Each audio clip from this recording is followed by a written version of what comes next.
So let me ask you a question, and I want you to be totally honest with yourself. When was the last time you sat down, put your phone in another room, and actually finished a chapter of a book without checking a single notification? Oh, man. That's a tough one for a lot of people to answer. Right. I mean, it's genuinely hard because right now, somewhere in the world, there's an author sitting at a keyboard, and they are actively re-engineering the length of their chapters.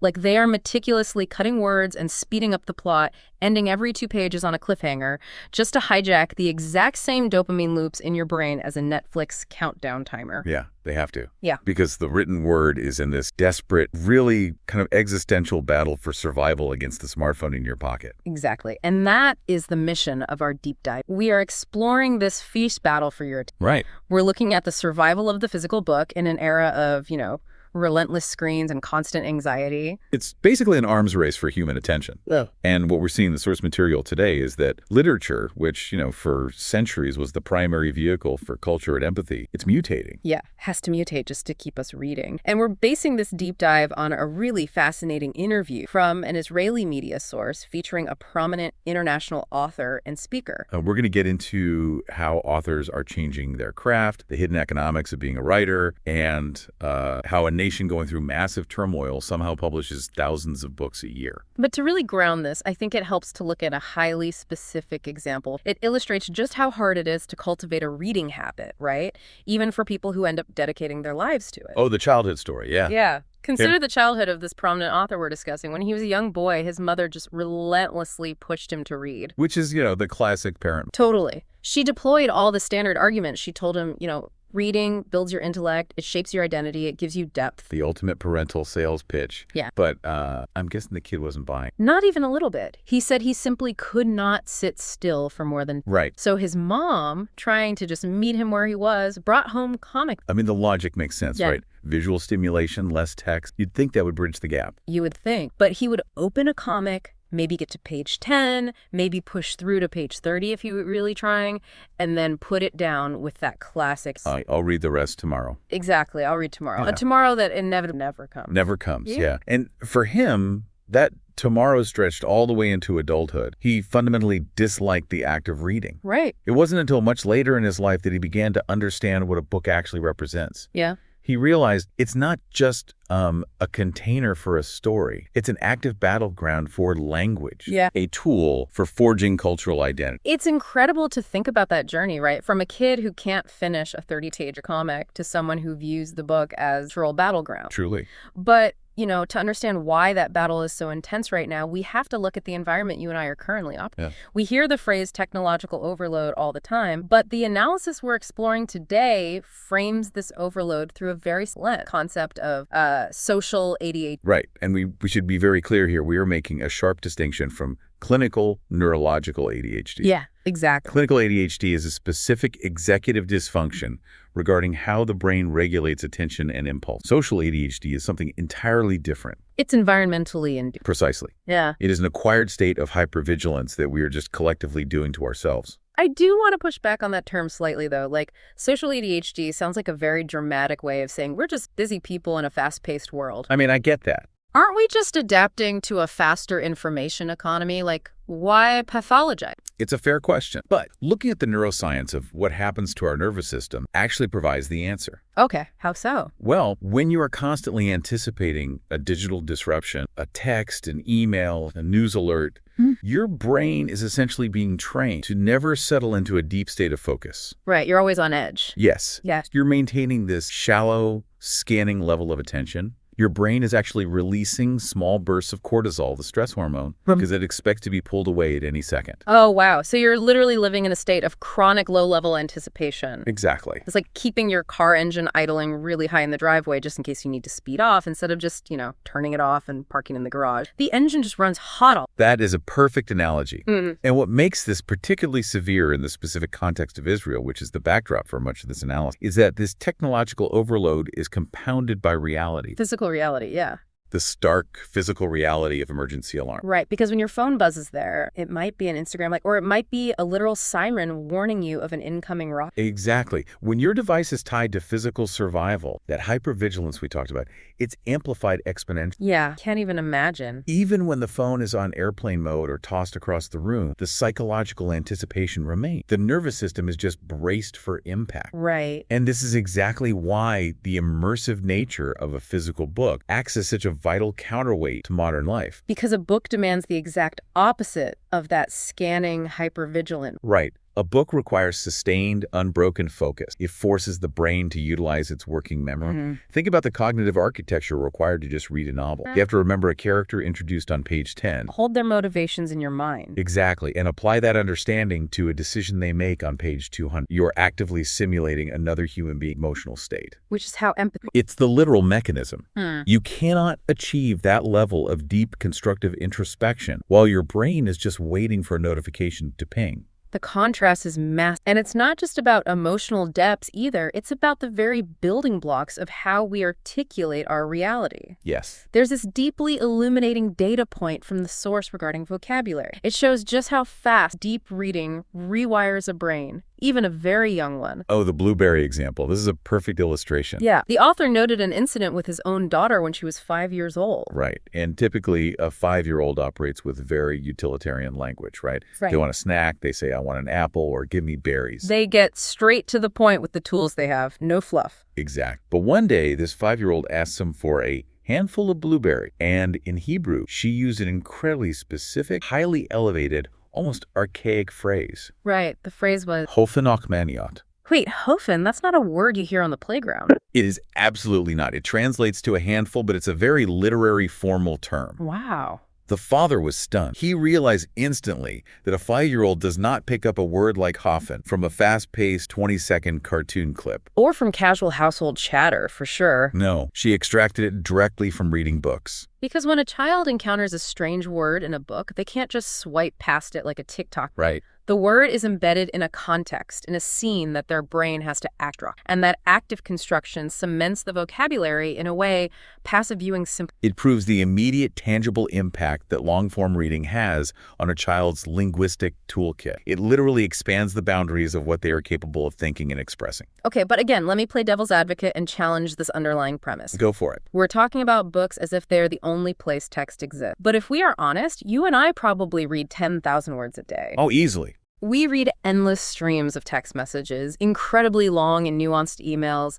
deep dive captions on social media, breaking news chyrons. We are consuming massive, unprecedented volumes of text. We are. So if the sheer volume of reading is higher than ever, why does the physical format of a bound paper book matter so much? Aren't we getting the same cognitive workout? It is the most common counterargument, but it fundamentally misunderstands how the brain processes different mediums. Okay. You're absolutely correct about the volume of text, but we have to analyze the quality of the consumption and the cognitive process involved. I actually think about it through this lens, and Tony, if this tracks, imagine comparing your daily social media scrolling to snacking on junk food. Okay, I like where this is going. When you're rapidly reading 100 disconnected tweet threads and captions, it's the mental equivalent of eating a massive bag of potato chips. Right. You sit there, crunching away, and by the end of it, you feel completely full. You're stuffed to the brim with information. Yeah. You feel overloaded. But it offered your body absolutely zero nutritional value. You don't feel energized, you feel lethargic and slightly sick. The dopamine hits are quick, shallow, and ultimately depleting. Exactly. Whereas sitting down and committing to a cohesive, well-paced 300-page book is like sitting down for a nourishing multi-course meal. Yes. It takes significantly more time to consume. It requires you to sit still at the table. It requires patience. But it actually gives your mind the complex proteins and nutrients it needs to grow to expand its capacity and to build those empathic neural pathways. The neuroscience backs your analogy perfectly. Short-form, disconnected reading relies on rapid context switching. Right. You read a joke, then a political outrage piece, then a recipe, all in the span of 40 seconds. It's chaotic. It is. Your brain is constantly resetting its context window. It is exhausting. The nourishing meal of a book forces a singular context window to remain open for hours, sometimes days. And what is truly fascinating and honestly slightly terrifying is that the people who create literature are acutely aware that they are losing this battle to the potato chips. Which means the chefs are changing the menu. Exactly. If readers are crippled by social ADHD, authors have to adapt or die. They do. Yeah. We are witnessing a distinct real-time evolution in the architecture of literature. It's wild about. To combat the endless distractions of the modern world, literature is profoundly altering its pacing and its physical structure. There's a noticeable industry-wide shift toward nuclear or granular writing. Granular writing, so breaking the text down into the smallest possible... Precise. We are seeing a massive trend towards significantly shorter chapters, relentless pacing, and immediate, aggressive narrative hook. Yeah. Authors understand that they no longer have 50 pages to leisurely world build. If they do not capture your fractured attention on page 1, you're going to close the book and open a social app. There is a brilliant example of this happening at the absolute highest echelons of literary fiction, not just in, like, airport pulp thrillers. Right, the Ayala Bloom book. Yes. Ayala Bloom's book, How to Love Your Daughter. This is a book that won the Sapir Prize, which is essentially the most prestigious literary award in Israel. Right. It's a huge deal. It is serious, heavy, critically acclaimed literature. And how is it structured? The chapters are microchap. 2 pages, maybe 3 pages maximum. The pacing is engineered for a society that might only have 3 minutes of unbroken focus before the next notification chimes. Or before the train reaches the next station. Exactly. And there's a metaphor from the source for this specific kind of microchapter reading that I find so incredibly accurate. It's compared to eating sunflower seeds on a weekend afternoon. It's a remarkably vivid image, isn't it? It is. Think about the mechanics of eating sunflowers. You sit down, you grab a handful, you crack one shell, eat the tiny seed, and spit the shell out. The reward is tiny, just a microdose of salt and crunch. But the friction required to get the next reward is almost mathematically zero. Yeah, it takes half a second to grab the next seed. And before you know it, an hour has passed, you're surrounded by a mountain of empty shells, and you have mindlessly consumed an entire 200-gram bag. Yeah. You never made a conscious, deliberate choice to eat a massive bag. It was just so frictionless to keep going. The barrier to continuation is completely eradicated. Right. So I have to ask, are modern authors just surrendering? Like, by writing these 2-page cliffhanger chapters, aren't they essentially reverse engineering their art to trigger the exact same cheap dopamine loops as a Netflix next episode countdown timer? Are authors just becoming TikTok creators in print form? From a purely structural standpoint, yes, they are absolutely utilizing the psychology of the attention economy. Wow. But I wouldn't call it surrender. I'd call it a survival tactic. Okay, explain that. Think about it. When a chapter is 30 pages long, reaching the end feels like a monumental cognitive task. Right. It's a commitment. Your brain recognizes the heavy lift, and when you finish, it naturally signals, okay, that was exhausting, time to put the book down. Time for... But when a chapter is 2 pages long, the cognitive load is negligible. Your brain thinks, well, that only took 90 seconds. I can easily read just one more. And then one more. Exactly. They are hacking the hack. They're using the enemy's weapon to keep you engaged in a long-form narrative. It is really fascinating to realize how much the broader media landscape dictates the physical shape of a book. But it always has. If you look at the historical context, say 50 years ago, the media landscape was barren compared to today. In Israel during the 1970s, for instance, there was literally only Channel 1 on television. Just one channel. One. And broadcasting ended early. There was no internet, no streaming. Reading was the absolute, undisputed primary form of home entertainment. Because what else were you going to do? Stare at the wall. Exactly. And because of that monopoly on attention, books could afford to be slower. That makes sense. They could be more meandering, more indulgent in their descriptions. Yeah. They weren't competing with an algorithmic supercomputer designed to exploit your psychological vulnerabilities. Yeah, the competition for your leisure time now is gladiatorial. Gladiatorial is the perfect word. I mean, when you sit on your couch after a long day and open Netflix, how often do you actively choose a 20-minute light sitcom over a heavy 2.5-hour prestige drama? All the time. Simply because you are terrified of the time. Yeah. I will look at a movie runtime of 2 hours and 20 minutes and think, I simply do not have the emotional or temporal bandwidth to commit to that. So I watch a 20-minute baking competition. It feels safe. We all do it. We suffer from commitment phobia when it comes to media. We really do. And authors have to respect that reality. They are writing for an audience that is perpetually exhausted by choice and terrified of sinking time into something unrewarding. So They hand you the sunflower seeds. But, the evolution isn't just happening in the linked chapters. No, it's not. It's happening in the actual themes, the content, the very soul of what is being. And this marks a massive cultural shift. Think about the books kids were reading in the 70s. The source mentions the foundational texts for a certain generation in Israel. Books like Hassamba, Doni Din, Kopiko, and As It the Paratrooper Dog. These were deeply iconic texts, and it's vital to understand their thematic core. Right. They were heavily rooted in the ethos of the era, building the state, military heroism, communal sacrifice, and intense national pride. They were patriotic roadmaps for young minds. They were. But what happens when a society matures or becomes more globalized? The prominent author we discussed earlier noted that even as a kid during that patriotic era, his attention started drifting. Yeah, he started looking elsewhere. He found himself gravitating toward a completely different imported genre, American-style self-help and business. Right. He was a teenager reading about how to succeed in business, how to maximize personal wealth, how to be a millionaire. Which is a stark, dark departure from stories about paratrooper dogs defending the homeland. Yeah, just a bit. It's a pivot from the collective to the highly individual. And it completely foreshadowed his entire life trajectory, right? Becoming a global businessman. Exactly. It proves how deeply early reading genres shape our personal operate. But it also points to a much larger transition in literature as a tool. Right. Because historically, literature wasn't just about entertainment or personal growth. It was a highly calculated mechanism for forging a nation's identity. This is where the historical mechanics of literature become truly astonishing. Tell me about it. Consider the legacy of Hebrew Book Week, which is an institution so embedded in the culture, it has now actually expanded into a month-long phenomenon. Book Month. Book Month, exact. What is most striking about this initiative is its origin.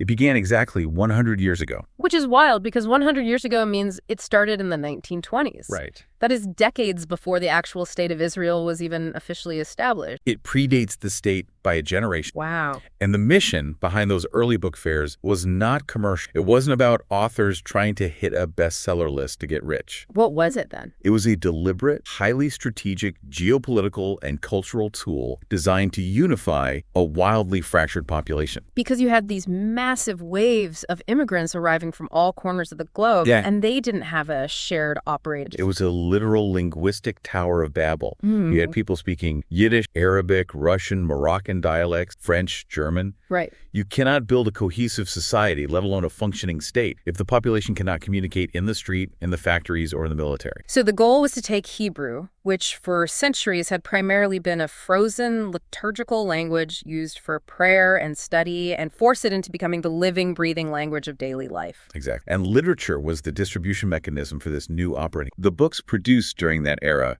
carried an incredibly heavy burden. They were not merely art, they were the scaffolding of nation building. They were teaching people how to speak, how to think collectively, and what values to hold. Yes. And because the literature of that era was taking its nation-building mandate so seriously, the language used was incredibly elevated. It was almost intimidating. Very much so. Early literature was written in this high, majestic, almost biblical Hebrew. It was heavily formal. Yeah. It drew deep roots from ancient text to lend gravity to the modern Zionist project. A prime example of this from the source is S.Y. Agnew. Oh, yes. He is a giant of literature, right? He won the Nobel Prize. His genius is absolutely undisputed. Right. But if you hand a novel by Agnon to a modern teenager today, it is practically a foreign language. It really is. The phrasing is so archaic, so dense. To describe a simple landscape, he wouldn't say it was windy. He would write something akin to the wheat blew in the wind, but utilizing such complex, ancient vocabulary that the modern reader, who is already battling their social ADHD, just hits a brick wall.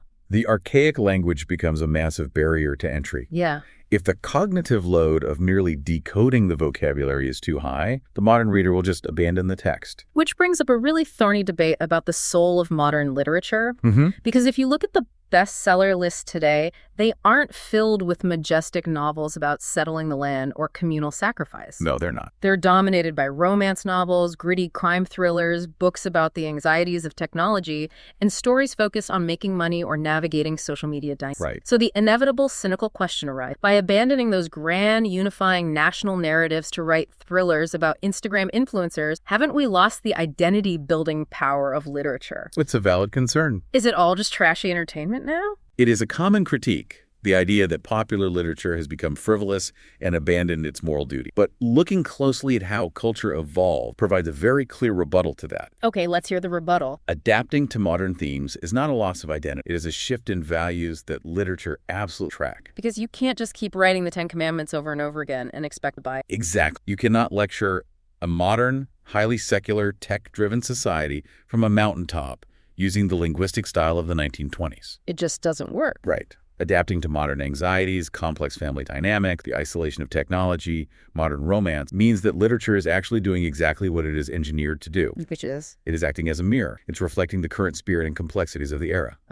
So an author writing a fast-paced thriller about a cybersecurity startup in Tel Aviv is actually doing more to document the real contemporary identity than someone trying to write a nostalgic 1940s-style pioneer. Precisely. If authors stubbornly cling to old topics and archaic phrasing out of a misplaced sense of duty, they are doomed to irrelevance. Right. They will lose their audience entirely to screen. And an unread book, no matter how noble its intention, shapes absolutely no one's identity. That is a great point. And that drive to document the now, to reflect the current chaotic reality, leads to a publishing output that defies all logic. The numbers are wild. And when you look at the economics and the sheer volume of production, it's staggering. We're talking about a very small country, both geographically and in terms of population, that somehow publishes nearly 9,000 books every 9,000 titles annually. That is a mix of original Hebrew works and translated international works. Yeah. And it places them incredibly high on the global per capita scale. Not just in reading books, but in the actual economic act of purchase. Let's contextualize how strange this is by looking at a comparative anomaly tech. Iceland. Oh, Iceland is the classic example sociologists use when discussing literary density. Right. The statistics there are mind-blowing. In Iceland,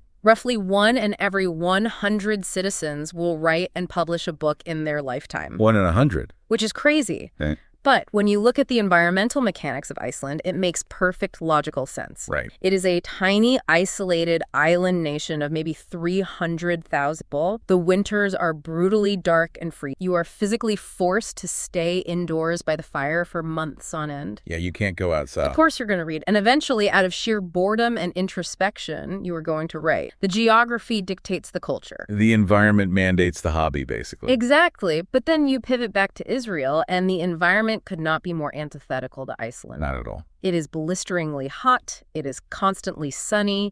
The culture is aggressively outdoors, highly social, communal, and incredibly chaotic and stressful. Very. There is zero environmental incentive to sit quietly alone in a room. Yet they share this intense, burning, disproportionate drive to produce literature. Why? How do you explain the drive to write in a pressure? It is the crucial question. Mm-hmm. And part of the answer is found in the way writing functions in a state of chronic trauma. Right. There's a deeply moving contemporary reality that explains the current surge in this drive. Following the tragic events of October 7th, there has been a massive, unprecedented spike in writing across the entire country. We're talking about ordinary people, not professional novelists, suddenly feeling compelled to write. Exactly. People are not sitting down to write the next great fantasy series. No. They are writing to immortalize their family histories. They are documenting what happened to their communities. They are desperate to preserve the memories of those they have lost. It's power. In this context, we see the physical book transcending art or entertainment. It becomes a vital, deeply psychological tool for processing immense grief and securing a permanent legacy. It makes complete sense. When trauma hits on an existential scale, suddenly your digital footprint feels incredibly fragile. Oh, incredibly fragile. A cloud server can be wiped out, a hard drive can be destroyed, but a physical book, words bound in paper, feels like a monument. Yes. It is something you can hold in your hands, something that can survive a power outage, something you can pass down to your grandchildren. It is an anti-fragile response to chaos. The physical book asserts permanence in an impermanent world. But alongside that profound, almost sacred emotional drive to write, there's the brutal, gritty, highly unglamorous economic reality of being a working author. Right, because making a book is one thing. Making a living from it is another. Totally. And there is a very telling story about an interaction between a prominent author and a hospital director. Yes, the classic encounter between the pragmatic profession and the creative. So the author is visiting a hospital, and the director, a doctor with a prestigious, highly stable, well-compensated career, looks at him. And the doctor asks, with a hint of genuine pity, can you actually make a living from writing? It invokes the universal stereotype of the starving artist. Right. The assumption that literature is a noble pursuit, but an economic failure. Exactly. But the author, without missing a beat, looks at this powerful doctor and replies with absolute confidence, "I probably make more than you." Which completely shatters the stereotype. It does. But it is critical to unpack how that economic success is actually achieved, because it is certainly not through passive income. No, I want to be very clear about this, because the math of publishing in a country of 9 million people is brutal. Oh, yeah. You cannot just write a good book, put it on Amazon, and sit back waiting for the direct deposits to your bank account. Definitely not. The actual typing of the manuscript is the easiest part of the job.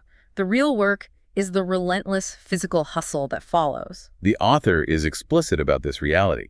Writers who believe they can sit in an isolated room hoping the masses will magically discover their solitary genius will fail. You have to hit the pavement. And hitting the pavement in this context means grueling physical travel. Yes. The author describes driving constantly to remote agricultural settlements, to kibbutzim, to the far north, to the south. Right. And he specifically highlights the reality of doing this under extreme conditions, mentioning an upcoming trip to Kiryat Shmona, a northern city, knowing full well he is traveling into an area under active threat of rock. Wow. He risks physical danger just to get into a room with potential. Because that physical human connection is the engine of the literary economy. Standing in a room, looking a reader in the eye, answering their questions, that is what closes the sale. Yeah. And more importantly, that human connection is what ensures the book actually gets read once it is purchased. He notes that you might speak to a room of 100 people and maybe 20 of them will actually buy the book. Right. It sounds exhausting. But this hyper-aggressive hustle is necessary in part because authors are operating in an environment with almost zero structural support. And here,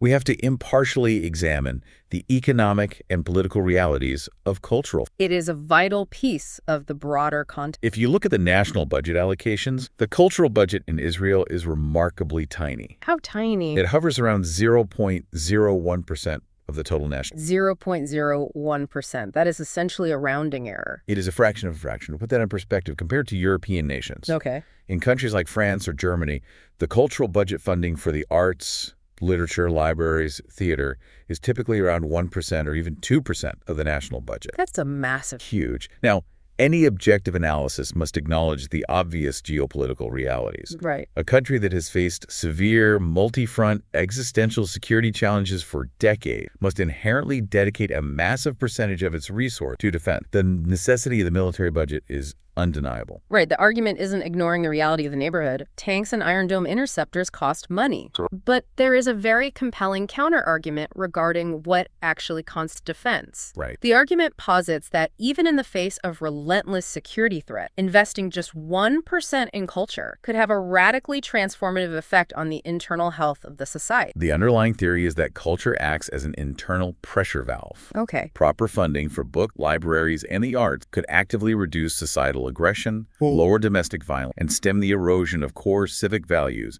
that inevitably occurs when a population lives under chronic, generation-spanning stress. It frames culture not as a luxury or a frivolous extra, but as a critical form of internal societal defense. Yes. A country needs borders, but it also needs a soul worth defending. And that desire to maintain the soul of the society is ultimately what drives dedicated writers. It is. It is not just about beating the doctor's salary. There's a moment where the author describes meeting with the CEOs of the two dominant books, Zamet Seferim and Steimatsky. The absolute gatekeepers of the industry. Exact. He hands them his latest manuscript, and one of them essentially sighs, looks at him, and asks, "Another book. Why don't you take a rest?" Like, you've proven yourself. You've written enough. Exactly. Why keep grinding? And his reply reveals the core motivation. He tells them he cannot rest because he fundamentally believes his books can heal society. Wow. He possesses this burning, almost frantic need to inject ideas into the public consciousness that will make people pause, think differently, treat each other better, and ultimately heal the fracture around them. And if you want to heal a society, the most effective, highest leverage place to begin is not in the halls of parliament or on cable news. No. The real cultural foundation is built in the living room, specifically with the next generation. Which brings us to the final and arguably the most crucial practical question of this entire deep dive, reclaiming the habit. Yes, the practical. How do we actually execute this? Knowing everything we know about social ADHD, dopamine loops, and the battle for attention, how do we get our kids? And frankly, how do we get ourselves to put down the glowing rectangles and pick up a physical book? The tactical advice here is remarkably pragmatic, and it starts with a harsh truth about parenting. Uh-oh, brace yourself. The classic method of simply ordering a 10-year-old to go read a book in your room while you, the parent, remains slouched on the sofa scrolling endlessly through your phone, is guaranteed to fail. It is pure hypocrisy, and if there is one thing children have a flawless radar for, it's parental hypocrisy. Children are profound behavioral imitators. They do not do what you say. They absorb and replicate the environment they observe. To illustrate how drastically the household environment has shifted, there's this incredible, almost mythic image from the author's own childhood in 70s and 80s. Oh, the grandmother story. Yes. He recalls observing his grandmother's evening routine. From 8 p.m. to 11 p.m. every single night, she wouldn't just sit and read a book. She would sit and read 4 books simultaneously. Juggling 4 distinct narratives at once. Yes, and not even in the same language. She was reading 1 book in Hebrew, 1 in English, 1 in Romanian, and 1 in French, rotating through 4 languages for 3 uninterrupted hours every night. It is a level of cognitive endurance that sounds basically superhuman today. It really does. Now, both the author and the experts agree that we cannot hold ourselves to the 4-book grandma standard. No. That standard belongs to a bygone era. Our attention spans, battered by the digital age, simply cannot sustain that. We would short circuit, but because the bar has been lowered, the modern advice is wonderfully simple and highly achievable. What are the rules? The advice is this: just sit in your living room and read 2 pages. That is the entire commitment. 2 pages of a physical book out in the open communal space where your children can physically observe you doing it. Right. And the critical corollary to this: do not take your smartphone into the bedroom. Let them see a book on your night, not a charging. The visual, silent evidence of a parent actively choosing a physical book over a screen carries more psychological weight than 100 verbal lectures about the importance of literacy. I think of it exactly like setting the dinner table. If you desperately want your children to eat their roasted broccoli, you cannot be sitting across the table from them shoveling a giant bowl of Skittles. That's a great visual. You have to model the diet. If you want a child who reads, you have to be a parent. And beyond just silent modeling, there are highly specific interactive tactics you can deploy to engage children who are actively resistant to reading. The interactive strategies are brilliant. The author shares a specific tactic he used with his own daughters when they were younger, right at that critical age where they're transitioning from picture books to chapter. Right. He realized that reading to them in a flat, monotone voice wasn't enough. He had to compete with television. So he turned the reading session into a theatrical form. He added immense entertainment value to the raw tech. Exactly. They would take turns reading chapters. He would invent wildly exaggerated voices for the characters. He would act out the scenes. He would make it a dynamic, shared experience. But the real genius of his strategy was he would carefully monitor the plot, and he would intentionally stop reading aloud right at the exact moment of a massive narrative cliffhanger. Building the tension to its absolute peak. Right. The hero is dangling over the edge of the cliff. The villain is approaching, and stop. He would close the book, fake a massive yawn, stretch his arms, and say, "Oh, wow, I am just too exhausted to keep going. I guess we will have to wait until tomorrow night to find out if they survive." And what is the inevitable psychological response of the child? They lose their minds. They absolutely cannot handle the unresolved suspense. Yeah, of course. They would physically grab the book from his hands, march into their own bedrooms, and read the next chapter alone just to relieve the narrative tension. He essentially manipulated them into independent reading by weaponizing the cliff. It is a masterclass in psychological frame. But beyond clever trick, there is a much deeper magic regarding the intersection of children and books. Yeah. Books do not merely entertain, they possess the unique power to spark real-life dialogue and catalyze real-world action. This is perhaps the most moving story we uncovered. It involves a specific book the author published called The List for Kids, which is essentially an interactive guide encouraging children to articulate and write down their dreams and goals. Right. He recounts a story about a mother and her 7-year-old daughter who were reading the book together. Prompted by an exercise in the text, the young girl wrote down her ultimate dream. But when she showed it to her mother, she prefaced it by saying, "It's an impossible dream." Which is heartbreaking. A 7-year-old whose imagination is already constrained by the concept of impossibility. Right. So the mother, concerned, asks, "What is it? What's the impossible dream?" And the girl reveals that her ultimate dream is to swim with dolphins. Now, the mother looks at this piece of paper and realizes a profound logistical. It is not impossible. It just requires a calendar and a car. Right. They live in Israel. All the mother had to do was pack a bag, put her daughter in the car, and drive a few hours south to the city of Eilat, famous for its dolphins. And exactly 1 week later, that 7-year-old girl was in the water swimming with dolphins. It is a perfect encapsulation of why literature mattered. The book was the necessary catalyst. Without the physical book prompting the child to boldly articulate the dream on paper, the mother never would have known it existed, and the dream would have remained a silent, unfulfilled fantasy trapped in the child. The book generated a real-world dialogue that directly resulted in a core real-world memory. It acts as a bridge between internal imagination and external reality. And speaking of the external reality of books, the final piece of this puzzle is the tangible physical celebration of the medium itself. The phenomenon of book. The author refers to it as Independence Day for author. It is a massive physical manifestation of the written word occupying the public square. He shares this incredibly evocative memory from his own childhood that captures the magic of this event. He remembers his grandparents giving him a crisp 100-shekel bill. Right. They would turn him loose to wander the sprawling, chaotic bookstalls in Tel Aviv.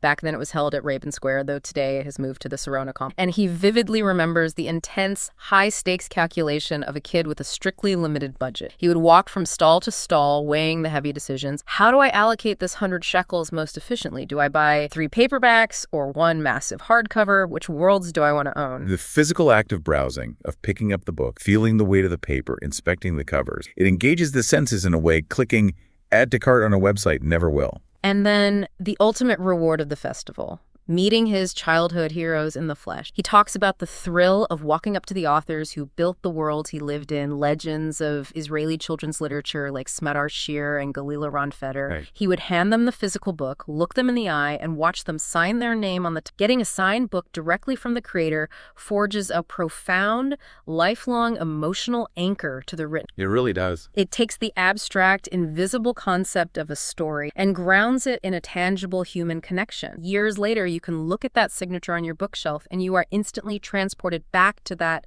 interaction, the noise of the crowd, the excitement of discovery. It makes literature real. It fundamentally transforms the act of reading. It takes what is inherently a solitary, isolated, silent activity and turns it into a communal, deeply memorable event that ties you to a broader culture. It is the perfect counter-narrative isolation of the digital. So, as we wrap up, let's look at the immense ground we have covered. We started by diagnosing the exhausting reality of and how our nervous systems are buckling weight of constant. We explored how brilliant authors are fighting back by engineering fast-paced sunflower seed chapters. We dug into the 100-year legacy of Hebrew Book Week and how literature was weaponized to resurrect a language and unify. Right. We examined the relentless pavement-pounding economics of being an author and the deeply poignant surge in writing post-October 7th as a desperate tool to preserve memory. And finally, we brought it all the way back to your living, learning that the incredibly simple act of reading 2 pages on the sofa can be enough to inspire a child. It is a remarkable testament to the endurance and the adaptability of the page. And to leave you with a final thought to mull over,